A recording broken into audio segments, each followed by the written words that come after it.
सो hi friends, good afternoon. कैसे हैं आप लोग? सब बढ़िया। आज हम पीएनसी का 7th पार्ट करेंगे और ऑफिशियली सबसे ट्रिकी पार्ट यही है। मैंने स्टूडेंट्स को पीएनसी में सबसे ज्यादा कहीं फंसते हुए, कंफ्यूज होते हुए देखा है, डिफिकल्ट मानते हुए देखा है, तो यही पार्ट है। ठीक। कई बार स्टूडेंट्स रट के, इसके दो फॉर्मूले होते हैं, उनको रट के क्वेश्चन अटेम्प्ट करने की कोशिश करते हैं, बट वो फंस जाते हैं। ठीक है। बट टेक्निकली ये बहुत सिंपल पार्ट है। मैं आज बहुत सिंपल तरीके से समझाऊंगा आपको। डेरिवेशन के साथ क्वेश्चन भी बहुत तरह के करूंगा, ताकि आप इसमें अब इस वीडियो के बाद कॉन्फिडेंट फील करें। एंड चीज का करने वाले वो देख लो, पीएनसी का एप्लीकेशन जो एल्जेब्रा में होता है फ्रेंड्स, उसकी बात करेंगे। ठीक है। और एग्जाम के लिए बहुत इंपॉर्टेंट है, क्योंकि इसमें एल्जेब्रा के भी इंप्रिंट्स मिलेंगे आपको, और पीएनसी तो है ही यहाँ पे, इसीलिए बहुत एग्जाम में आता है, काफी सवाल आते हैं इसमें। ठीक है। तो अब इसमें आपको चिंता करने की कोई बात नहीं, ये वीडियो पूरा देख लीजिए, उसके बाद बहुत ईजी और कॉन्फिडेंट फील करोगे आप। ठीक है। तो ये स्टार्ट करते हैं, application of PNC in algebra. एक बात और फ्रेंड्स, पीएनसी के पास 2-3 वीडियो और बचे हैं। पीएनसी का एप्लीकेशन ज्योमेट्री में भी होता है, वो अगला वीडियो होगा। उसके बाद जो क्वेश्चन पीएनसी के एग्जामिनेशंस, खासकर कैट में एक्चुअली आ चुके हैं, वो मैं बताऊंगा आपको। कुछ सवाल मैं एसएससी बैंक के भी लूंगा, वहां से पीएनसी खत्म कर देंगे, और फिर इमीडिएटली मैं प्रोबेबिलिटी चालू करूंगा। और नंबर्स की चिंता मत करिए, नंबर्स भी साथ में चलने वाला है, नंबर्स का अगला वीडियो कल आ जाएगा। ठीक। और मेरी नजर उन टॉपिक्स पर भी है, time, speed, distance, alligation, mixtures, average, जो पूरे कॉन्सेप्ट होते हैं हमारे, रेशियो, प्रोपोर्शन, वेरिएशन, सब पे नजर रखेंगे। सब कुछ आएगा, बहुत जल्दी आएगा, डेली बेस पर काम चल रहा है। आप बस वीडियो देखते रहिए और असर आपको प्रैक्टिस के वक्त दिखाई दे जाएगा। आइए इस पार्ट को शुरू करते हैं। ठीक है। और फ्रेंड्स, डेली वीडियोस आ रहे हैं, कंटेंट पसंद आए तो वीडियो लाइक करके जाया करो और चैनल सब्सक्राइब कर दीजिएगा। ओके। अब मैं आपको बताता हूं कि ये जो मैं बार बार बात कर रहा हूं, application of PNC in algebra, यहाँ पे सवाल आते किस तरह के हैं, वो पैटर्न तो समझ लें, फिर सॉल्व कैसे करना है वो देख लेंगे। सवाल इस तरह के आते हैं। एक बहुत बेसिक सवाल मैं बताता हूं आपको, सुनिए ध्यान से। इन how many veg can you distribute 10 chocolates amongst 3 students? आपको 10 चॉकलेट 3 बच्चों में बांटना है। तो बेसिक सिंपल अप्रोच शुरुआत वाली क्या होगी इसमें? आप ये मान लो कि कितनी टॉफी मिल रही है बच्चों को, X1, X2 और X3। Let me assume that these are the number of chocolates जो 3 बच्चों को मिल रही है। अब इन तीनों का सम कितना हो जाएगा? X1 plus X2 plus X3 10 के बराबर, क्योंकि चॉकलेट्स 10 है आपकी। बस। अब आपको इससे केसेस निकालने, कितने सॉल्यूशंस पॉसिबल हैं। अब ये बताओ, ये क्वेश्चन बनी या नहीं बनी, जिसमें 3 वेरिएबल है, तो यहां पे अलजेब्रा आ गया नहीं आ गया? बिल्कुल आ गया। और इसी चीज को हम लोग सॉल्व करेंगे पीएनसी की हेल्प से। ठीक है। अब आपने देखा, क्वेश्चन वर्डिंग फॉर्म में था, पर सॉल्यूशन इक्वेशन फॉर्म में होगा इसमें। ठीक है। अब यहां पे क्वेश्चन दो तरह के बनते हैं फ्रेंड्स। हो सकता है क्वेश्चन वर्ड फॉर्म में दे दे, या फिर सीधे इक्वेशन फॉर्म में दे दे। हो सकता है वो चिल्ड्रन, चॉकलेट की बात ही नहीं करता, सीधे ही दे देता और बताता, पूछता भी बस सोल्यूशन बताओ कितने होंगे यहां पे। तो दोनों फॉर्मेट में आ सकता है, सोल्यूशन दोनों का सेम होता है। समझ के बाद इसको बोलते हैं application of PNC in algebra. आज सॉल्व करेंगे बस दो सिंपल से फॉर्मूले। फिर कुछ क्वेश्चन थोड़े मॉडिफाइड फॉर्म में भी आते हैं, पर वो इसी से हो जाते हैं। ठीक है। तो इसमें बेसिक वाले भी करेंगे, मॉडिफाइड वाले भी, दोनों पैटर्न्स करेंगे। बस इसके अलावा आपको कुछ नहीं आता। पहले थ्योरी समझ लेते हैं। आइए थोड़ा इसका फॉर्मूला देख लें। दो फॉर्मूले फ्रेंड्स, आपको याद आ रहा होगा। Positive integral solution, non negative integral solution, वो n plus r minus one c r minus one, n minus one c r minus one. आप तो कई लोग रटते होंगे, अब मत रटो, समझ जाओ, कभी रटने की जरूरत नहीं पड़ेगी। आओ देखते हैं। अब मैं आपको बात समझा रहा हूं, फिर इन एग्जांपल्स को सॉल्व करूंगा, अभी सॉल्व नहीं किया मैंने। ठीक है। अब हमारा प्रॉब्लम स्टेटमेंट क्या है वो मैं बता रहा हूं अलजेब्रा में आपको, फॉर्मूला, और फिर क्वेश्चंस पे चलेंगे, देख लीजिए। So let us take a generic equation to derive our generic formula before applying in the questions. So let me assume कि हमारे आर वेरिएबल्स हैं। सो x1 plus x2 plus x3, इस तरह से करते करते हमारे पास r वेरिएबल्स हैं, ये xr हो गया। इन चारों का सम n के बराबर है। n is obviously a positive integer. ठीक है। तो इस तरह से हमारे r वेरिएबल्स हैं, x1 से लेकर xr तक, उनका सम n के बराबर है। जैसे उस स्टूडेंट वाले क्वेश्चन में 3 वेरिएबल थे, x1 x2 x3, और उनका सम 10 चॉकलेट के बराबर था, वैसे पैटर्न ये बना दिया। ठीक। अब हमें यहां पे बताना है कि इसके सोल्यूशन कितने होंगे। ठीक है। अब सोल्यूशन में देखिए, हम लोग फ्रैक्शनल सोल्यूशन की बात नहीं करते, क्योंकि जो भी क्वेश्चन पीएनसी में बनते हैं वो फ्रैक्शन पे नहीं बनते। अगर आपको बॉल्स बच्चों में बांटनी है, चॉकलेट बच्चों में बांटनी है, टॉफी बच्चों में बांटनी है, पूरी बंटती है, हिस्सों में नहीं बंटती कि 1/3 बांट दिया आपने। इसलिए यहां पे आंसर इंटीग्रल ही होंगे। दूसरी बात, क्योंकि पीएनसी रियल लाइफ सिचुएशन पे बेस्ड होता है, इसलिए यहां पे नेगेटिव चीजें कभी नहीं आती। जैसे कि आपको 10 टॉफी 3 बच्चों में बांटनी है, क्या आप -2 टॉफी बांट सकते हो किसी को? नहीं हो सकता। हाँ, 0 बांट सकते हैं, तो यहां पे 0 आ सकता है। ठीक, तो इसलिए यहां पे दो केसेस बनते हैं। पहली बात तो नेगेटिव की बात यहां पे नहीं होगी, ठीक, या तो जीरो को इंक्लूड करके बात होगी या फिर पॉजिटिव की बात होगी। तो हम प्राइमरीली यहां पे दो तरह की बातें करेंगे। पहली चीज देखिए, और इन्हीं दो चीजों की हमको बात करनी है, फिर हम इनको अप्लाई करना शुरू कर सकते हैं। पहला, मुझे 10 टॉफी 3 बच्चों में बांटनी है और हर बच्चे को कम से कम एक टॉफी मिलनी चाहिए, तो यहां पे मैंने जीरो को हटा दिया। तो अगर मैं बोलता हूं इन how many veg can you distribute 10 toffees amongst 3 students, अब यहां पे कंडीशन तो लगाई नहीं मैंने, मतलब 10 टॉफी 3 बच्चों में बांटनी है, हो सकता है किसी बच्चे को एक भी टॉफी ना मिले। Late me assume a case, पहले बच्चे को 5 टॉफी, दूसरे को 5, तीसरे को 0, बट गई ना, टास्क तो पूरी हो गई। या फिर पहले को 5, दूसरे को 4, तीसरे को 1, ये सारे केसेस। पर अगर एटलीस्ट 1 ना बोला जाए तो 0 भी अलाउड होना चाहिए। तो ये होता है हमारा पहला कैटेगरी ऑफ आंसर या फॉर्मूला जो चाहिए होता है। क्या है देख लीजिए, number of non negative, her word की बहुत इंपॉर्टेंस है, non negative integral integral solution. ये तो पहला फॉर्मूला है जो मैं देखूंगा, डिराइव नेक्स्ट स्लाइड पे करूंगा, फिर फाइनल लिस्ट यहां बना लेंगे, ठीक है। अब दूसरी बात, ये कब का ये आंसर जो भी आएगा कब आएगा, जब जीरो केस भी चलता है।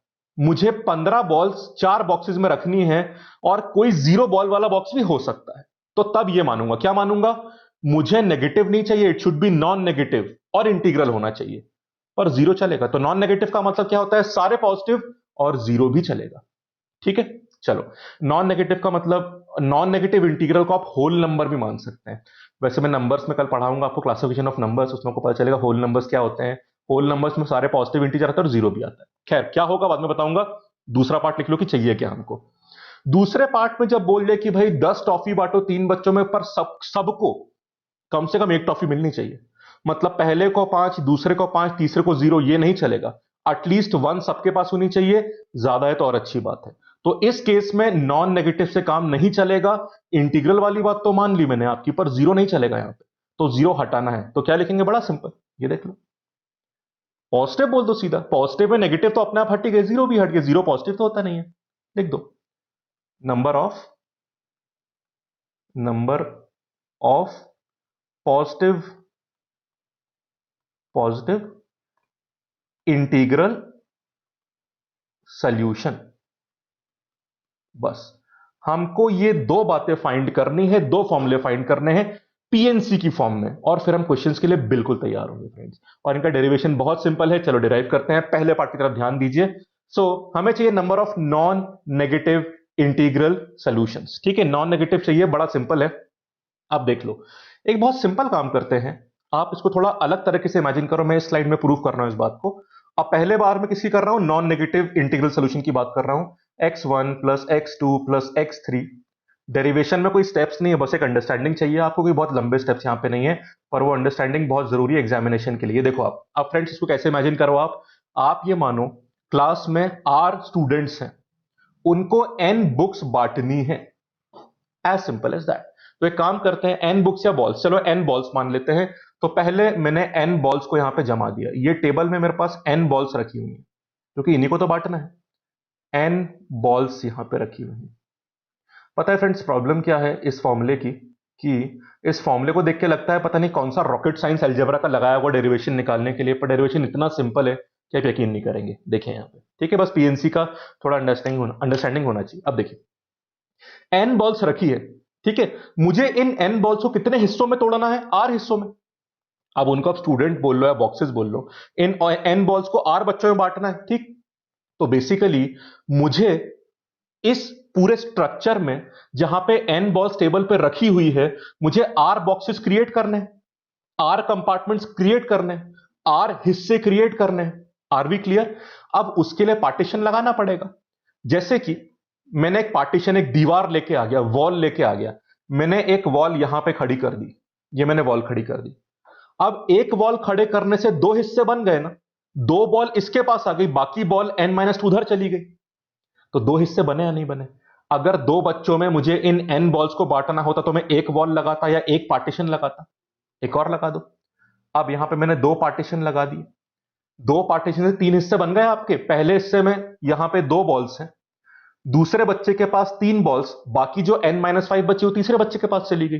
तो देखा आपने, तो बहुत सिंपल है। अब यहीं से आपका आंसर निकल आएगा। अब अगर आपको इन n बॉल्स को बांटना है r बच्चों में, तो आपको r कंपार्टमेंट्स या r कंपार्टमेंट बनाने पड़ेंगे। अब मुझे एक बात बता दीजिए फ्रेंड्स, अगर मुझे r कंपार्टमेंट बनाने हैं तो मुझे पार्टीशन कितने लगाने पड़ेंगे? ये सोचने वाली बात है, सोचिए, आधा मिनट सोचिए। अब तो मैंने बात बता दी, क्लियर हो ही गई होगा आपको। मुझे बता दो भाई, मुझे अगर आर बॉक्सेस में इनको बांटना है, आर बच्चों में बांटना है, आर कंपार्टमेंट्स बनाने, तो पार्टीशन कितने करने पड़ेंगे? आर या r-1? r-1। अगर दो हिस्सों में तोड़ने तो पार्टीशन दो नहीं, एक ही तो करना है। एक से दो हिस्से बनते हैं, दो से तीन हिस्से बनते हैं। यहां पे 10 पार्टीशन लगा दो तो 11 हिस्से बन जाएंगे। इसीलिए अगर आपको इन n बॉल्स को r हिस्सों में बांटना है तो फिर आप यहां पे r-1 पार्टीशंस लगाएंगे। लगा देते हैं। ये पहला पार्टीशन, ये दूसरा, रैंडमली लगा रहा हूं, आंसर तो बाद में निकलेगा। ये दूसरा, तीसरा पार्टीशन, चौथा पार्टीशन, इस तरह से टोटल कितने पार्टीशन हो गए आपके? R partitions. R partitions, sorry r नहीं, r-1, ये गलती हमें नहीं करनी है, r-1, क्योंकि हमें आर कंपार्टमेंट चाहिए। ठीक है, ये हो गया। सो हमारे पास r-1 पार्टीशन आ गए। समझ गए फ्रेंड्स अंतर? मुझे आर हिस्से चाहिए, आर कंपार्टमेंट चाहिए, इसलिए पार्टीशन एक कम करूंगा, r-1 partition. Are we clear? अब देखो आंसर अगले स्टेप में आ जाएगा। अब इस वक्त मेरे पास मेरी टेबल में दो तरह के लोग बैठे हुए हैं। एक तो मेरे पास पार्टीशन बैठे हुए हैं, r-1 पार्टीशन, और मेरे पास बॉल्स बैठी हुई हैं, n बॉल्स। इनको जमाना है। ठीक है, अब ये तो एक केस हो गया। इस केस में देखो, पहले हिस्से में एक बॉल है, दूसरे में दो बॉल है, तीसरे में एक बॉल है, चौथे में 3 बॉल्स है, इस तरह से। अब कोई और केस भी बन सकता है, हो सकता है कि आपका ये फोर्थ पार्टीशन इधर इधर कहीं आ जाता, कुछ भी हो सकता है। ठीक, अब उसी वाले केसेस निकालने हैं मुझे, उसी केसेस निकालने हैं। और केसेस में कैसे निकालता हूं? Permutation combination. तो यहां पे उसका रोल आ जाएगा, देखो कितने सिंपल तरीके से आएगा। देखो, इस वक्त मेरे पास एक बात मानते हैं, इनको गर्ल्स और बॉयज मान लेते हैं। तो मेरे पास इस वक्त n बॉयज हैं और r-1 गर्ल्स हैं। समझ गए आप? अब मेरे पास बेंचेस कितनी होंगी जिसमें ये बच्चे बैठे हुए हैं? कितने बच्चे टोटल मेरे पास हैं? बॉयज का नंबर या बॉल्स का नंबर n हो गया, और पार्टीशन का नंबर, जिसको गर्ल्स का नंबर मान रहा हूं, वो r-1 हो गया। इतने बच्चे हैं हमारे पास। कितने हो गए? n plus r-1। अब देखिएगा, मुझे एक बात बताओ, टोटल नंबर ऑफ बेंचेस तो मिल गई। इन बेंचेस में मुझे पार्टीशन को प्लेस करना है। अब मैं किसे प्लेस करूं फ्रेंड्स? किससे केसेस बनाऊं? बॉल्स के या पार्टीशन के? आप पार्टीशन वाले केस बनाओ ना, दोनों के क्यों बनाते हो? अगर आपने पार्टीशन के केसेस सारे बना लिए, पार्टीशन सारे रख दिए, तो बॉल तो डिस्ट्रीब्यूट अपने आप हो गई ना। जैसे पहला यहां रख दिया, दूसरा यहां रखा, तो बॉल्स को अरेंज करने की जरूरत ही नहीं। बॉल्स तो अपने आप मूव होकर बीच में सेटल हो जाएंगी सारी। Am I clear? इसलिए आप सिर्फ इन पार्टीशन को रख दो, उससे तो बॉल्स अपने आप उन कंपार्टमेंट के हिस्सों में टूट जाएंगी। ठीक है, तो इतनी बेंचेस हैं आपके पास। अब इसमें से आपको प्लेसेस चूज करनी है उन पार्टीशंस को रखने के लिए, और पार्टीशंस कितने हैं? r-1। तो total n plus r-1 places में से आपने जो r-1 पार्टीशन है, उनको रखने के लिए r-1 प्लेसेस चूज करी और रख दिया। डिस्ट्रीब्यूशन पूरा हो गया फ्रेंड्स आपका, और कुछ नहीं करना आपको। एक चीज और, कई लोग के दिमाग में डाउट आता है। क्या डाउट आता है? कि मैंने C यूज किया, मैंने P यूज क्यों नहीं किया? बिकॉज फ्रेंड्स मैं अरेंजमेंट नहीं कर रहा हूं। अगर मैंने पहला पार्टीशन यहां रखा, दूसरा पार्टीशन यहां रखा, तीसरा यहां रखा, यह पार्टीशन अलग नहीं है। अगर इस पार्टीशन को उठा के यहां रख दूं और इसको यहां रख दूं, तब भी पहले बच्चे के पास एक चॉकलेट और दूसरे के पास दो चॉकलेट ही आएंगी। तो पार्टीशन कौन से टाइप का, उससे फर्क ही नहीं पड़ता। आपको तो बच्चों के पास जाने वाली चॉकलेट से ध्यान रखना है। अगर तीसरा पार्टीशन उठा के मैं यहां रख दूं, इस वाले को यहां ले जाऊं और इस वाले को यहां ले जाऊं, फिर भी इसके पास एक चॉकलेट, इसके पास दो चॉकलेट, इसके पास एक चॉकलेट ही तो रहेगी। तो पार्टीशन अपने आप में अलग नहीं है, बस उन्हें प्लेस करना है। फिर बॉल्स अपने आप डिस्ट्रीब्यूट हो जाएंगी। ठीक, तो बॉल्स अपने आप में सेम है, पार्टीशन अपने आप में सेम है, इसलिए आप पी का इस्तेमाल मत करना। आप टोटल n प्लस r-1 में से r-1 प्लेसेस चूज कर रहे हो पार्टीशन के लिए। वो r-1 पार्टीशन जो आपके लिए r कंपार्टमेंट या डिस्ट्रीब्यूशंस क्रिएट कर देंगे, और इस तरह से आपकी पूरी n चॉकलेट r बच्चों में बट जाएगी, और यहां पे काम खत्म हो जाएगा आपका। तो क्या है हमारा? n प्लस r-1 cr-1, जो फॉर्मूला रटते थे आप, कैसे था समझ गए? अब बड़ा सिंपल है। ठीक है, अब एक फ्रेंड्स बात बता दो मुझे, इस कॉन्सेप्ट में किसका आंसर आया? ये जो आंसर आया आपका, ये किसका? ये थोड़े मैं हटा दूं शेडेड। सवाल मेरा ये है फ्रेंड्स, ये आंसर किसका आया? ये आंसर नॉन नेगेटिव वाले इंटीजर्स का है या पॉजिटिव इंटीजर्स का? ये कैसे निकालें? बहुत सिंपल है, एक बात देखो, आपने यहां पे कोई भी कंडीशन नहीं लगाई है पार्टीशन के ऊपर, इन द सेंस पहला पार्टीशन यहां लगाया ये, तो पहले बच्चे को एक टॉफी मिल गई। अगर पहला पार्टीशन में लेफ्ट मोस्ट प्लेस पे रख दूं, मतलब यहां रख दूं, तो इसके लेफ्ट में तो कोई बच्चा है नहीं, तो इस वाले पार्ट के लिए 0 टॉफी बची, इसके लिए 1 टॉफी, इसके लिए 2 टॉफी एंड सो ऑन। तो अगर मैं एक्सट्रीम पे अपना पार्टीशन रख दूं तो उसके कोने में तो कोई चीज बचती नहीं है, तो it will act as a 0 partition, क्योंकि पार्टीशन के लेफ्ट में भी एक ग्रुप बन रहा है, राइट में भी ग्रुप बन रहा है। तो इसके राइट में तो बच्चे को एक टॉफी मिल गई, ये वाली एक टॉफी, पर लेफ्ट में तो कोई टॉफी नहीं है ना फ्रेंड्स। तो इस वाले केस में, इस आंसर में आपका 0 टॉफी वाला केस भी बनता है। तो यहां पे आपके आंसर नॉन नेगेटिव आते हैं, 0 आ सकते हैं। This is not the answer for positive, it can be having 0 value. समझ गए? तो ये आंसर किसका बन गया देख लो यहां पर। This will be the answer for positive and non negative, non negative, क्योंकि 0 आंसर बनना पॉसिबल है। बस ये लिख दो आप, n plus r minus one c r minus one, बस ये आ गया आपका आंसर। सो जब भी x1 plus x2 plus x3 up till xr n के बराबर होता है, तो उसके नॉन नेगेटिव इंटीग्रल सोल्यूशन कितने होते हैं? n plus r minus one c r minus one. Friends एक और डाउट, अगली बार ये सवाल आया तो क्या मुझे पूरी कहानी करनी है? बिल्कुल नहीं करनी। ये सिर्फ आपको समझाने के लिए था कि कितने बेसिक कॉन्सेप्ट इसका डेरिवेशन आता है, कोई रॉकेट साइंस नहीं है। आप कुछ नहीं करना, सीधे यूज करेंगे। एग्जाम अभी क्वेश्चन में बताऊंगा आपको वीडियो में आगे, ठीक है? चलो खत्म। अब दूसरा पार्ट और करो, फिर we are ready to jump to the question. देखो कितना सिंपल है, सिंपल पीएनसी का एप्लीकेशन। अब यहां पे देखिए, अब हमें पॉजिटिव इंटीग्रल सॉल्यूशंस निकालने हैं। इससे कैसे निकालें ये देखिएगा, इसका डेरिवेशन, और this is also very very important, क्योंकि आगे वाले कुछ मॉडिफाइड फॉर्म्स को निकालने के लिए डेरिवेशन हमारे काम आया। कैसे, वो आप देखेंगे आगे। अब देखिए, अभी x1 plus x2 plus x3, इस तरह से हमारे पास xr तक के वेरिएबल्स थे और इन सब का सम n के बराबर आ रहा था, ठीक है?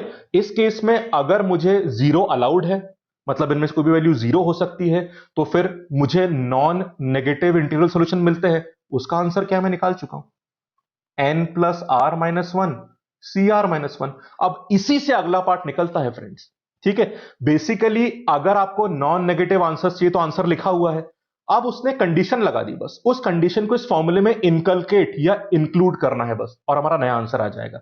अब वो कंडीशन क्या है? उसने बोल दिया 10 टॉफी 3 बच्चों में बांटो, पर हर बच्चे को कम से कम एक टॉफी मिलनी चाहिए। इसी का मतलब तो पॉजिटिव इंटीग्रल सॉल्यूशन होता है कि कम से कम वैल्यू कितनी होनी चाहिए x1 x2 x3 की?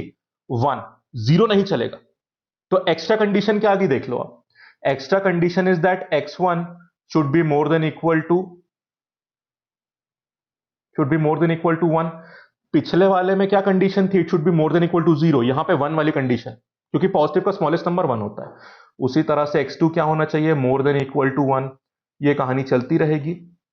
xr should also be more than equal to 1। होगी बात सिंपल। अब इसी कंडीशन को यहां से हल्का सा मॉडिफाई करके इक्वेशन चेंज कर दो, आपको कुछ भी नया करने की जरूरत नहीं पड़ेगी। देखो कितना इंटरेस्टिंग मेथड है। देखो, I will assume a new variable. कौन सा? इधर देखो ध्यान से, मैं x1 को एक नए वेरिएबल के फॉर्म में लिखूंगा, मैं उसे लिखूंगा कैपिटल x1 प्लस 1। ऐसा मैंने क्यों करा मैं बताऊंगा आपको।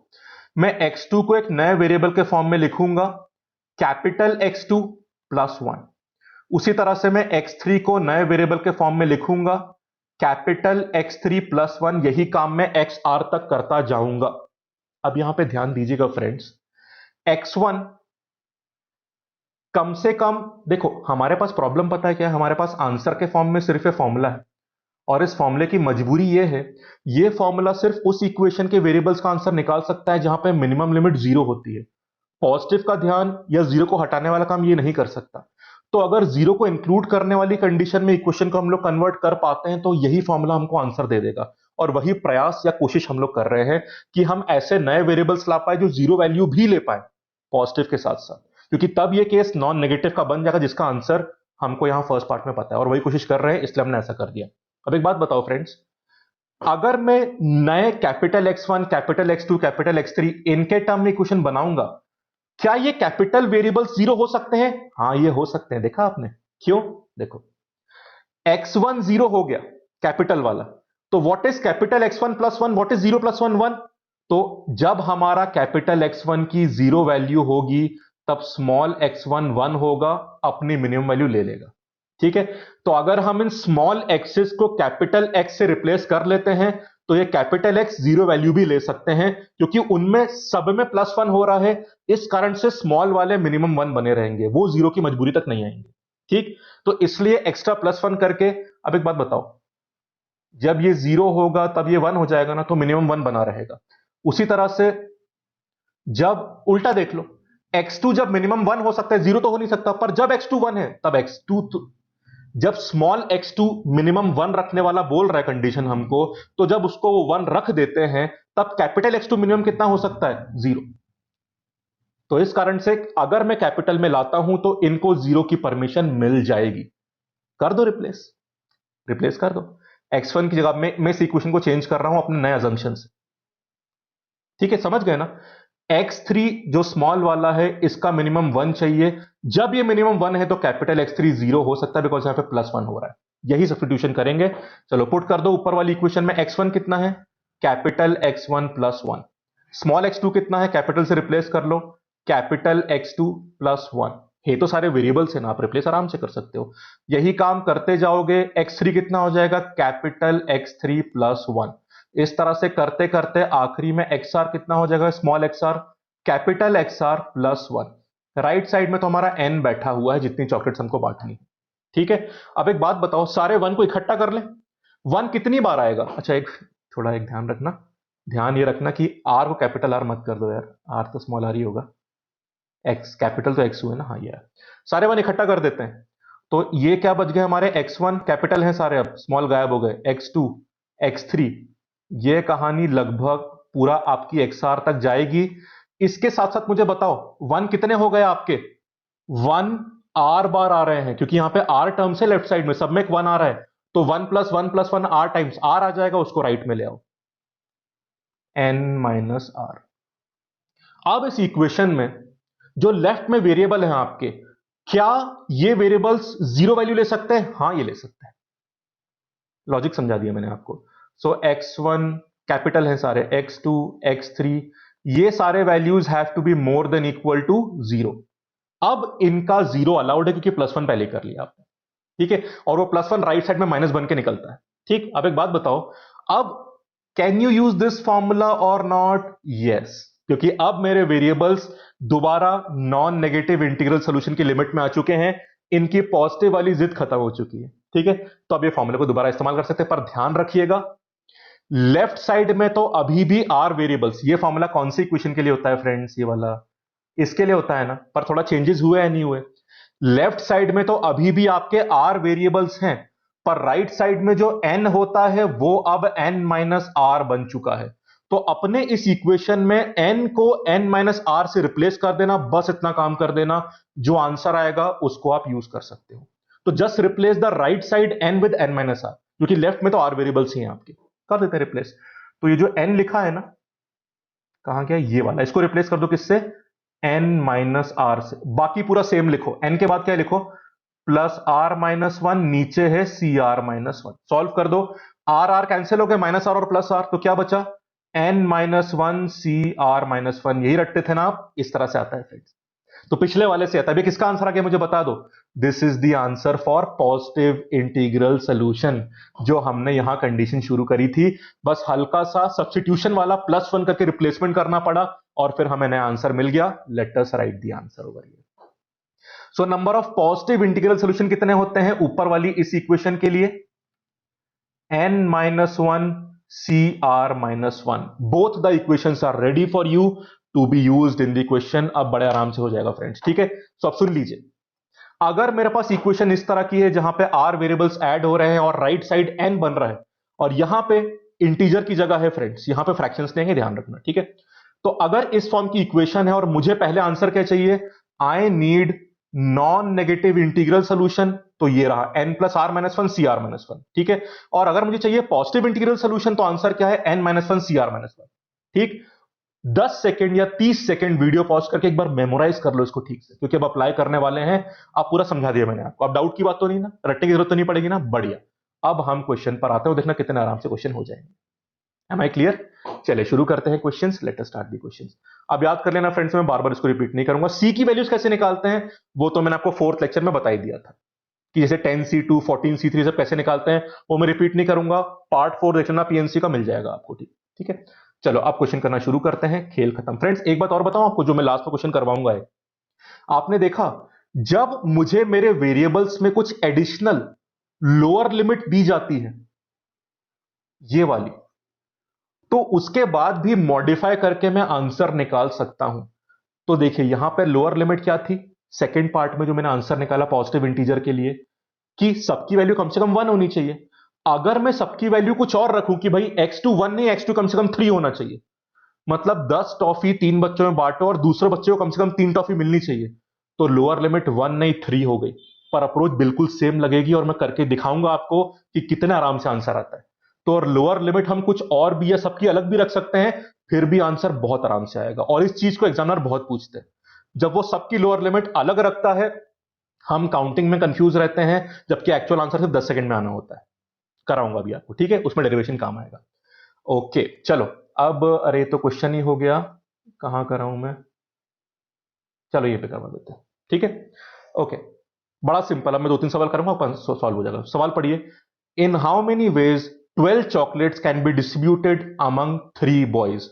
आपको 12 चॉकलेट 3 बच्चों में बांटनी है। 3 बच्चों की चॉकलेट चॉकलेट कितनी मानूंगा मैं, x1 पहले बच्चे की, x2 दूसरे बच्चे की, x3 तीसरे बच्चे की, तीनों का सम 12 चाहिए। फ्रेंड्स बस एक बात मुझे बता दो, हमें पॉजिटिव इंटीग्रल सोल्यूशन चाहिए या नॉन नेगेटिव इंटीग्रल सोल्यूशन चाहिए? हमें नॉन नेगेटिव चाहिए, बिकॉज उसने ये नहीं बोला है कि हर बच्चे को कम से कम एक मिलनी ही चाहिए। तो कैसे बढ़ सकती है, शायद यहां 0 टॉफी हो जाए, यहां 7 टॉफीज, यहां 5 टॉफीज, सम 12 हो गया। या फिर यहां 1 टॉफी, यहां 6 टॉफी, यहां 5 टॉफीज, यहां 3 टॉफीज, यहां 4 टॉफीज और यहां पे 5 toffees. It could be anything, ठीक है, कुछ भी हो सकता है। मतलब बहुत सारे केस बनेंगे, केस काउंटिंग तो करनी नहीं, हम तो सीधा आंसर निकालेंगे। तो समझे आप, मिनिमम 1 टॉफी सबको मिले ऐसा नहीं बोला है, तो आप नॉन नेगेटिव वाला आंसर निकालोगे, मतलब पहला पार्ट। ये पहला पार्ट, जल्दी से फट से आंसर निकाल लो, मैं बता रहा हूं आंसर क्या है। n plus r minus 1 c r minus 1, r 3 है, n 12 है आपका। सॉल्व कर लो, ऊपर 14 आ गया, नीचे 2 आ गया, ये सॉल्व करना जानते हो ना आप। 14 इंटू 13 अपॉन 1 इंटू 2, 14 से 2 कैंसिल हुआ, 7 बन गया, 13 इंटू 7 कितना होता है, 91। 5 से 10 सेकंड में आपका आंसर आएगा, पर उसके लिए ये पूरी बैकग्राउंड क्लियर होनी चाहिए, इसलिए मैंने क्लियर करवा दिया। एग्जाम में सब कुछ नहीं करना, कॉन्फिडेंटली आप अप्रोच कर सकते हो। सिंपल है ना। चलो एक मॉडिफाई करूं इसमें, मैं आगे भी कराऊंगा चीजें आपको, देखो। तो 12 चॉकलेट बात दिया आपने 3 बच्चों में 91 वेज में। अब एक बात सुनिए, distribute 12 chocolates among 3 boys such that each should get at least 1 chocolate. हर बच्चे के पास कम से कम एक चॉकलेट होनी चाहिए। बस एक फर्क क्या आ गया, अब हम आंसर नॉन नेगेटिव का नहीं निकालेंगे, हम किसका निकालेंगे, पॉजिटिव इंटीग्रल का, which is n-1 cr-1। n कितना है फ्रेंड्स, 12, r3 है, n-1 cr-1, 11c2 is the answer. तो कितना हो जाएगा, 11 into 10 upon 1 into 2, 55 is your answer. Within 5 seconds answer आ गया आपका। ये ब्यूटी होती है इस अलजेब्रा वाले फॉर्मूले की, ठीक है। 1-2 सवाल मैं और करा रहा हूं, फिर अब तो कॉन्फिडेंट बन जाओगे आप। सवाल पढ़ो। एक बात और ध्यान रखना फ्रेंड्स, ये वर्ड प्रॉब्लम्स हैं, हो सकता है सीधे कोई पूछ ले आपसे इक्वेशन फॉर्म के में, कि पूरा इक्वेशन सीधे दे दे आपको, वर्ड फॉर्म में ना पूछे, इक्वेशन दे के पूछ ले, तो भी आपको सेम काम करना, कुछ फर्क तो पड़ता नहीं। पढ़ लो सवाल, 1-2 सवाल करना है। In how many veg 10 balls can be put in 4 boxes such that each box contains at least 1 ball। ठीक है, तो यहां पे 4 वेरिएबल्स क्या है, पहले बॉक्स की बॉल्स x1, दूसरे की x2, तीसरे की x3, चौथे की x4, इन सबका सम 10 के बराबर होगा। फ्रेंड्स क्या चाहिए बता दो, नॉन नेगेटिव इंटीजर या पॉजिटिव इंटीजर? पॉजिटिव इंटीजर, उसने एटलीस्ट 1 की बात बोली है, तो क्या लगाओगे, दूसरा फॉर्मूला, n-1 cr-1, n-1 9 हो गया, r-1 कितना हो गया, 3 हो गया। निकाल लो answer, 9 into 8 into 7, 1 into 2 into 3, solve कर लो। कैसे सॉल्व कर ले फ्रेंड्स, 3 से ये 3 हो गया और 2 से ये 4 हो गया, 4 इंटू 3 12 होता है, और यहां पे 7 है, 7 इंटू 12 कितना होता है, 84 इज द आंसर। आ गया 10 सेकंड में आंसर आपका, एज सिंपल एज दैट। समझ गए? चलो अच्छा एक बात बता दो फ्रेंड्स, अगर इस सवाल में वो एटलीस्ट वन बॉल वाली कंडीशन नहीं देता तो क्या करते? तो बड़ा सिंपल काम करते। कौन सा काम करते? आप नॉन नेगेटिव इंटीजर का आंसर निकाल देते। निकाल लो, n plus r minus one c r minus one, तो ऊपर कितना आ जाएगा? ऊपर 13 आ जाएगा, C3 तो कितना हो जाएगा? 13 इंटू 12 इंटू 11, 1 इंटू 2 इंटू 3, ये कैंसिल हो जाएगा, ये कितना आ जाएगा? 2 आ जाएगा। होगी बात क्लियर? तो ये 26 इंटू 11 आ जाएगा, सॉल्व कर लो। 26 इंटू 11 ये होता है आपका 6, 286। ठीक है, सिंपल है। तो इस तरह से आप काम करते हैं यहाँ पे। सोल्यूशन तो खैर ये मल्टीप्लाई करना तो आसान काम है, मेन चीज इस फॉर्मूले की होती है, इस वाले की या इस वाले की। अब देख रहे हो आप दोनों फॉर्मूले कितनी आसानी से विजिबल हैं। अब फ्रेंड्स एक सबसे आखिरी पार्ट पे आ जाओ। This is the most advanced form of this concept. वो कैसे करना है देखो, जिसमें लोअर लिमिट वो वेरिएबल लगता है और कितने आराम से कर लो बताऊंगा मैं आपको। लोअर लिमिट में वेरिएशन है यहाँ पे, ठीक है, देख लो। सो इन हाउ मेनी, इस क्वेश्चन को थोड़ा ध्यान से देखना, ये मॉडिफिकेशन लास्ट स्टेज का आता है। In how many ways 15 books can be distributed amongst 3 students, 3 बच्चे हैं, A B and C, such that A gets at least 2 books and C get at least 3 books. B में कोई कंडीशन नहीं लगाई, मतलब बी 0 हो सकता है। तो देख लो कंडीशन क्या है यहां पे। सो यहां पे ए प्लस बी प्लस सी, तीनों की बुक्स किसके बराबर है फ्रेंड्स? तीनों की बुक्स यहां पे 15 के बराबर है। बट कंडीशन क्या है? A should be more than equal to 2 and C, अब देखो इस क्वेश्चन का मैं आपको थोड़ा एक एक्सप्लेनेशन दे रहा हूं। अभी एग्जाम में तो सीधे क्वेश्चन 5 सेकंड में अभी भी आएगा, पर वो जल्दी कैसे आएगा उसके लिए आपको ये कहानी थोड़ी समझनी पड़ेगी। 1 मिनट देखो, and C should be more than equal to 3। B के लिए कुछ नहीं बोला, so B should be more than equal to 0। Let us do the same thing friends जो हमने यहां पे करा था, replacement of the variable to adjust the lower limit, ताकि नया वेरिएबल 0 वैल्यू ले पाए। अभी की वेरिएबल तो नहीं ले पा रहे, पर नया वाला ले पाए, तो उससे हम लोग ये फर्स्ट फॉर्मूला यूज कर सकते हैं, पहला वाला फॉर्मूला। आ जाओ कर लेते हैं सेम काम। बस वहां सबकी लिमिट 1 थी, यहां लिमिट 2 3 है, वो चेंज कर लो, उसमें क्या प्रॉब्लम। तो replace A with a new variable capital A which will be, small A will be equal to capital A plus 2।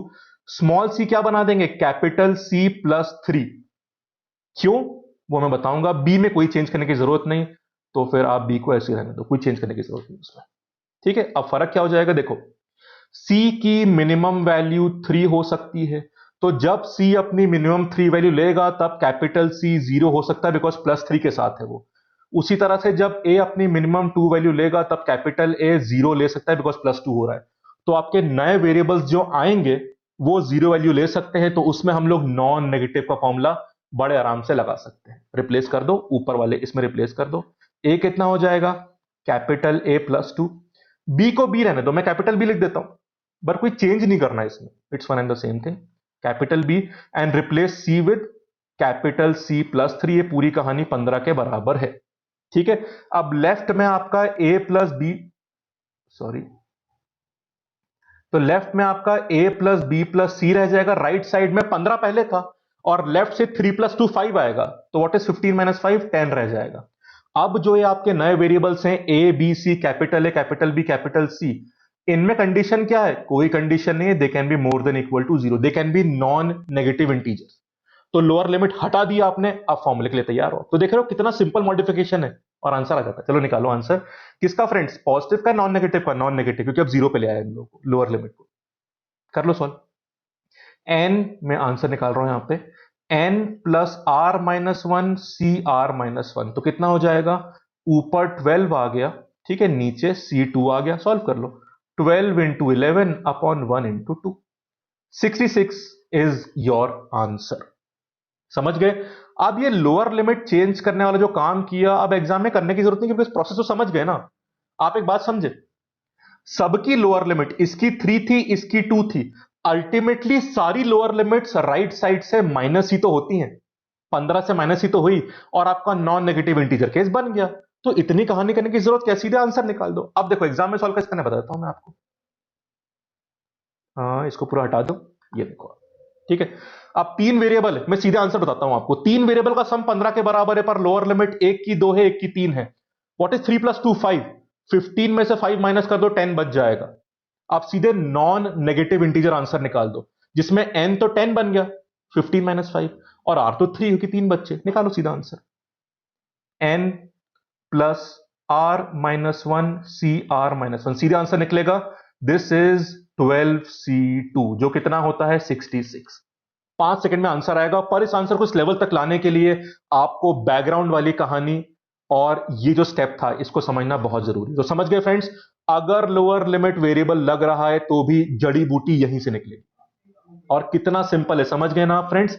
Great, बस ये बात थी। तो फ्रेंड्स ये रहा हमारा आखिरी कहानी, ये रहा हमारा आंसर किसका, नॉन नेगेटिव इंटीजर सोल्यूशन का, और ये रहा पॉजिटिव इंटीजर सोल्यूशन का। थ्योरी समझा दी, एक्सप्लेनेशन समझा दिया, डेरिवेशन समझा दिया, क्वेश्चन मैंने समझा दिया आपको। इसके अलावा क्वेश्चंस नहीं आते, इन्हें घुमा फिरा के पूछता रहेगा, और क्वेश्चन वर्ड फॉर्म में भी आ सकता है और इक्वेशन फॉर्म में भी आ सकता है, दोनों में कॉन्फिडेंटली कर पाओगे। बस ध्यान कहां रखना, लोअर लिमिट है या नहीं है तो उसको हटाना जानते हो, जीरो पे लाना जानते हो आप, और नॉन नेगेटिव चाहिए या पॉजिटिव चाहिए, ये बात समझ में आ गई तो आपका आंसर अपने आप आ जाएगा। अब आप बहुत आराम से इन क्वेश्चन को बुक्स में प्रैक्टिस कर सकते हैं। अब आपको चिंता इसमें या कोई भी कॉन्फिडेंस की कमी नहीं होगी। ठीक है फ्रेंड्स, आई होप बात समझ में आई हो। अगर डाउट है तो आप कमेंट में पूछिएगा, मैं क्लियर कर दूंगा। और अगर कंटेंट समझ में आ गया तो अपना फीडबैक कमेंट फॉर्म में दीजिएगा। कैसा लगा आपको, ये पूरी कहानी समझ में आई या नहीं आई, ये मुझे बताइएगा, और वीडियो लाइक कर दीजिएगा। ठीक है फ्रेंड्स, थैंक यू, और इस कहानी के साथ हैव अ नाइस डे।